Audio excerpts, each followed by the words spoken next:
भारत के इतिहास में बंगाल का अपना एक अनोखा ही स्थान रहा है। राजनीतिक फायदे के लिए अंग्रेजों ने इस राज्य का विभाजन कर दिया, जहां पश्चिम बंगाल का इतिहास लगभग 4000 साल पुराना है। यह भारत के पूर्वी भाग में स्थित एक राज्य है जो अंग्रेजों ने 1905 में फूट डालो राज करो की नीति अपनाते हुए बंगाल का विभाजन कर दिया था। लेकिन लोगों में आक्रोश बढ़ने के चलते 1911 में बंगाल को फिर एक कर दिया गया था। तो दोस्तों आइए जानते हैं पश्चिम बंगाल के विषय में ऐसे ऐतिहासिक तथ्य नॉलेज फैक्ट 109 यूट्यूब चैनल पर। तो दोस्तों सबसे पहले ये जानेंगे कि पश्चिम बंगाल क्यों कहलाता है। 1947 में भारत आजाद हुआ और इसके साथ ही बंगाल, वहीं जहां मुस्लिम प्रधान पूर्व बंगाल जो बाद में बांग्लादेश बना और एक हिस्सा पश्चिम बंगाल जो कि भारत का बंगाल है। दरअसल पहले पश्चिमी बंगाल और बांग्लादेश एक ही प्रांत थे जो कि आज का बंगाल है। 1947 में आजादी के बाद पूर्वी पाकिस्तान और पश्चिमी पाकिस्तान का उदय हुआ।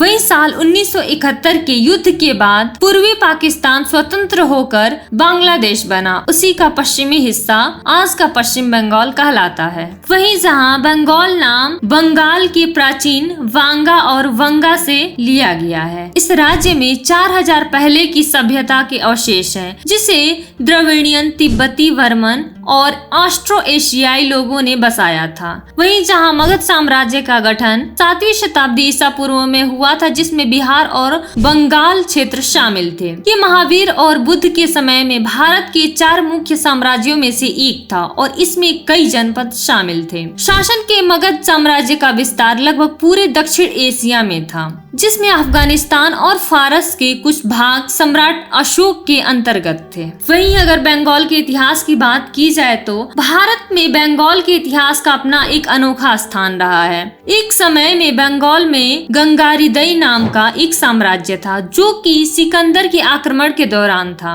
वहीं जहां बंगाल में विशेष रूप से प्रभाव गुप्त और मौर्य सम्राटों का पड़ा। इसके बाद बंगाल का राजा शशांक बना। ऐसा माना जाता है कि राजा शशांक ने पूर्वार्ध में उत्तर पूर्वी भारत में एक अहम भूमिका निभाई, जिसके बाद गोपाल ने बंगाल की सत्ता संभाली और पाल वंश की स्थापना हुई। पाल साम्राज्य काफी बड़ा था, जिसने 400 साल तक राज किया था। पाल के बाद बंगाल में सेन वंश का राज था और इस राजवंश को दिल्ली के मुस्लिम शासकों ने हरा दिया था।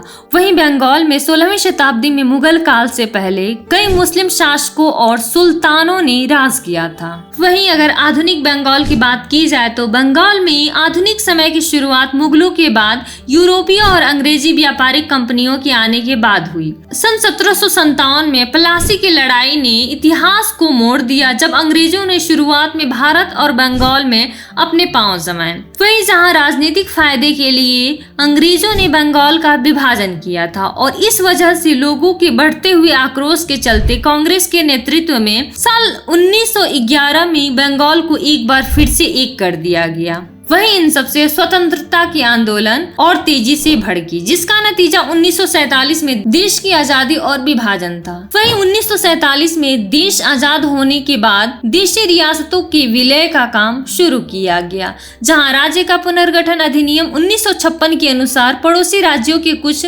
बांग्ला भाषी क्षेत्रों को भी पश्चिम बंगाल में मिला दिया गया। तो दोस्तों आपको ये जानकारी कैसी लगी कमेंट बॉक्स में कमेंट करके जरूर बताएं और वीडियो को ज्यादा से ज्यादा लाइक और शेयर करें।